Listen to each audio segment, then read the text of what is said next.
Bon dia, aquest és el segon vídeo del bloc de branques i en aquest cas anem a aprendre com incorporar canvis d'una branca a una altra mitjançant el procés de fusió, o conegut també com a merge. En el vídeo anterior vam aprendre a crear branques, a canviar d'una branca a una altra i a fer canvis en cada branca. En el repositori d'exemple que estic utilitzant, en el vídeo anterior, vam crear dues branques, la branca menjar i la branca beguda, en les quals vam realitzar un commit en cadascuna d'elles. En el cas de menjar, vam crear un únic commit que afegia en el fitxer menjar.txt el contingut pa i macarrons. En el cas de beguda, creava un únic commit que afegia en el fitxer beguda.txt el contingut refrescs i aigua. Des de la branca main, on estic situat ara mateix,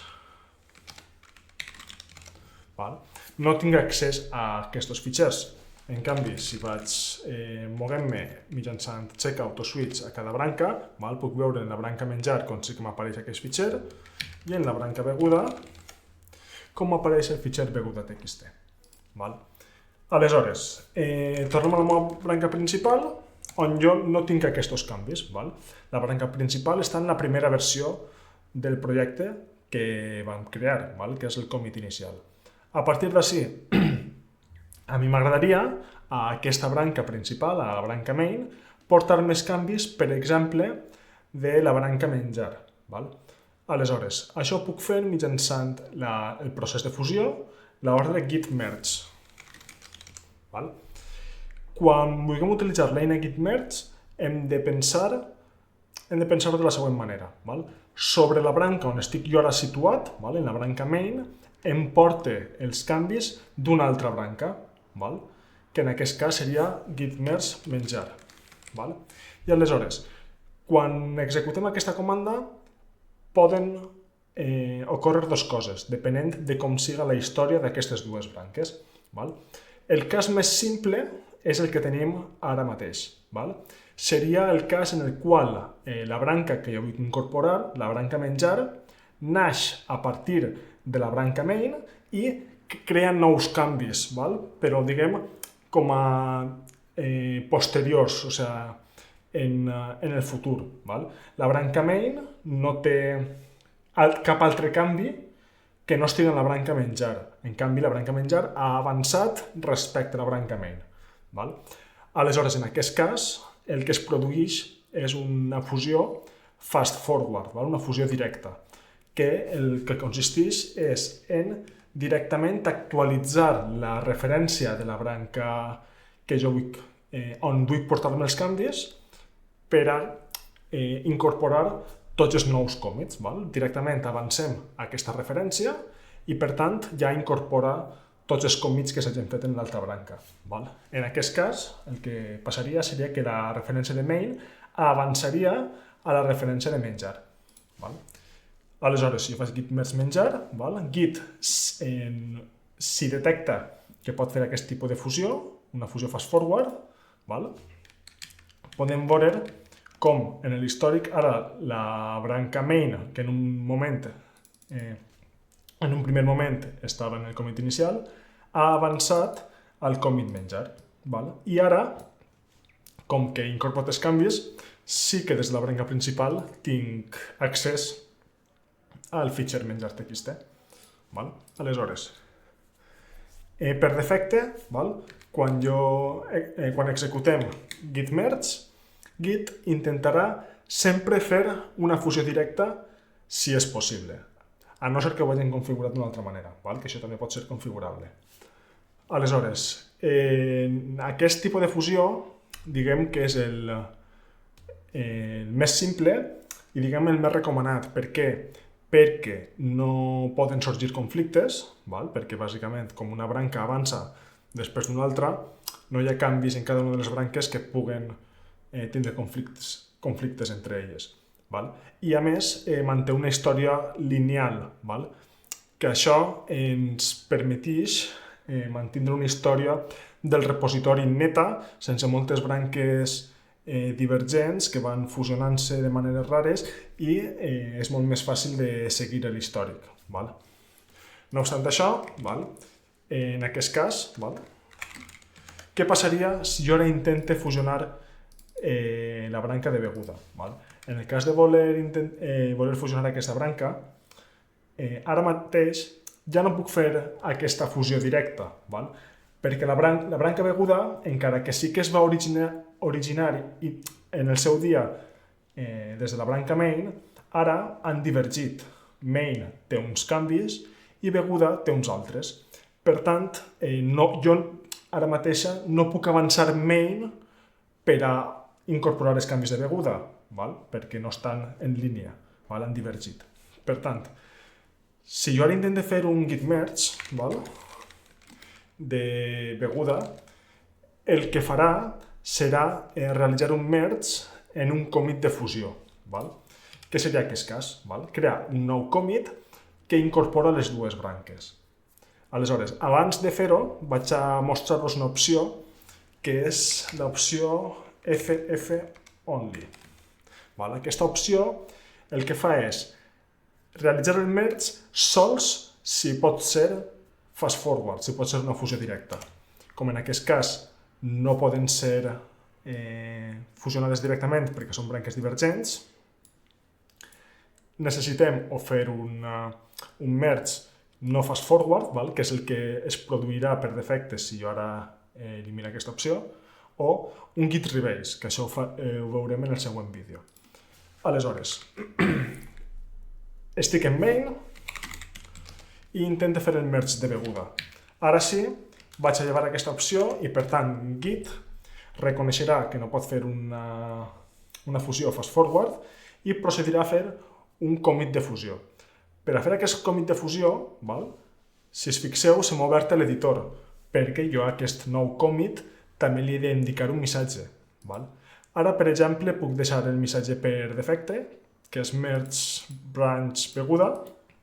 Vale? Si tanco l'editor, puc veure com se m'ha creat ara en la branca main un nou commit que incorpora els canvis de les dues branques. Val? De la branca on estàvem anteriorment en main, que era la branca menjar, i en aquest cas la branca beguda. Val? I aleshores, a partir d'aquest punt, doncs, ara sí, ja tinc els canvis de les dues branques, la branca menjar i la branca beguda.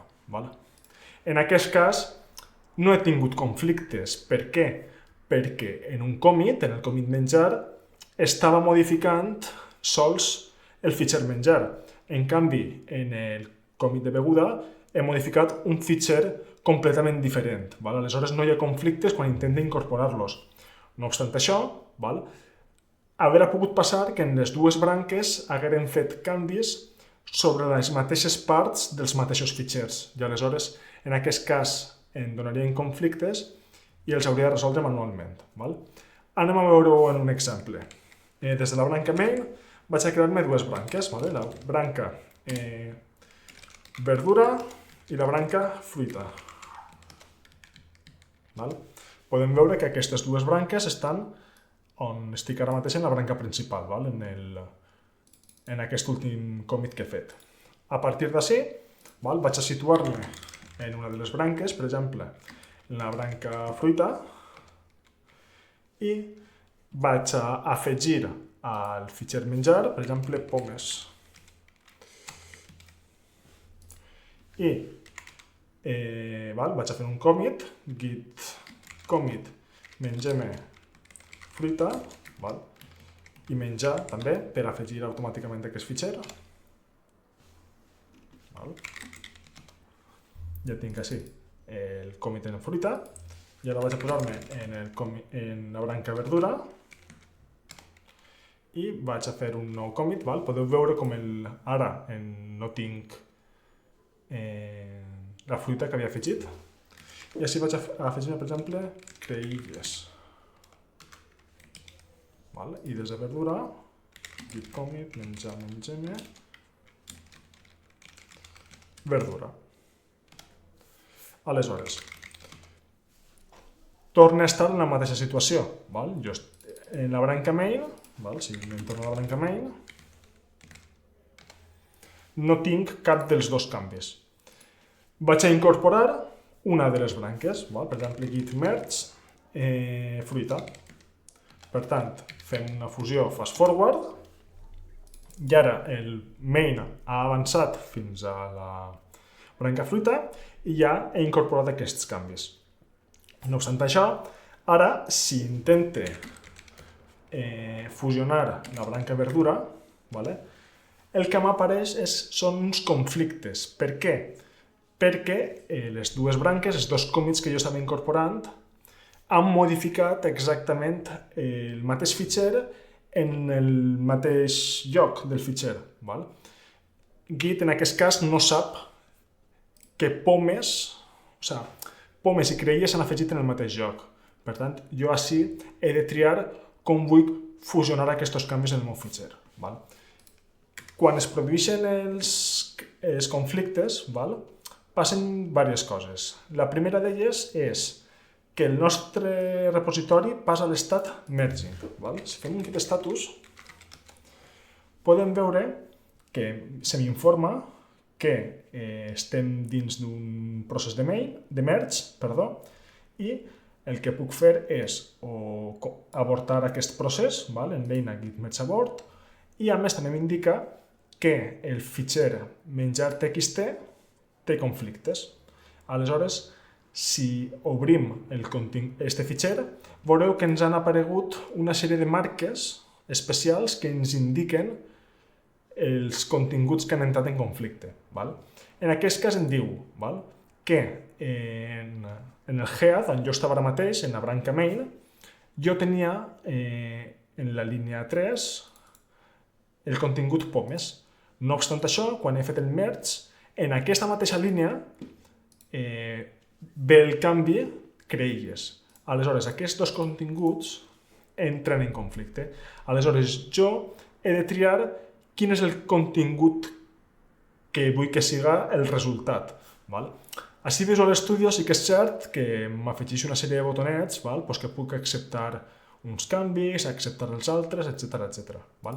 Però, sincerament, la manera més fàcil és editar-ho manualment. Aleshores, per exemple, jo el que vull fer és directament afegir creïlles darrere de pomes. És una llista de la compra, per tant, jo vull que afegir les dos. Doncs elimine les marques dels conflictes i, en aquest cas, jo vull que el meu contingut final sigui aquest. Aleshores, jo ara puc guardar el contingut i després puc tornar a fer el git status. Ara, una vegada ja he resolt els meus conflictes, el que puc fer és indicar-li a Git que ja els he resolt. I això ho faig mitjançant un git add. En git add marque el fitxer com que està resolt. Aleshores faig git add menjar.txt, torno a fer git status, i ara em diu tots els conflictes han sigut solucionats, però encara estàs en el procés de merging. Si vols acabar el procés, necessites executar l'ordre git commit. Aleshores, anem a fer-ho. Anem a fer un git commit i el que passa és el mateix que abans. Se m'obri l'editor, en aquest cas en el missatge per defecte, merge branch verdura, i en aquest cas, així en els comentaris m'apareixen que han aparegut conflictes, etc. Bé, però això no apareix després en el missatge. Si volem deixar el missatge per defecte, podem tancar l'editor. I ara podem veure com en la branca main s'ha creat un nou commit de fusió que uneix les dues branques que jo havia fet i, a més, el contingut, ara en aquest cas de menjar.txt, és el que jo he indicat quan he resolt els conflictes. Per un costat m'han vingut pomes, per un costat m'han vingut creïlles, doncs jo així he triat com fusionar. Jo, per exemple, haver pogut posar creïlles davant pomes darrere, o pomes i creïlles. Vull dir, haver pogut resoldre el conflicte de moltes maneres diferents. Això ja depèn de la naturalesa del contingut, doncs ho hauré resolt d'una manera o una altra. Penseu que aquest git s'utilitza normalment en projectes de desenvolupament de codi, de programari. Aleshores, doncs pot ser que el conflicte apareixi en la definició d'un mètode en la definició dels paràmetres. Doncs ahir hauré de triar a veure com resolc aquests conflictes. Val? No sempre és tan trivial com el que jo he fet així. Val?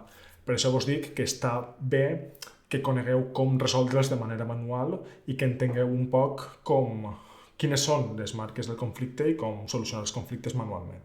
Val? Aleshores, en aquest vídeo hem vist com a partir de diferents branques, de diferents tipologies de branques, com podem incorporar els canvis d'una branca o a una altra mitjançant git merge, mitjançant el procés de fusió. En el següent vídeo parlarem de git rebase. I res, espero que hagi quedat clar i ens vegem en el següent vídeo.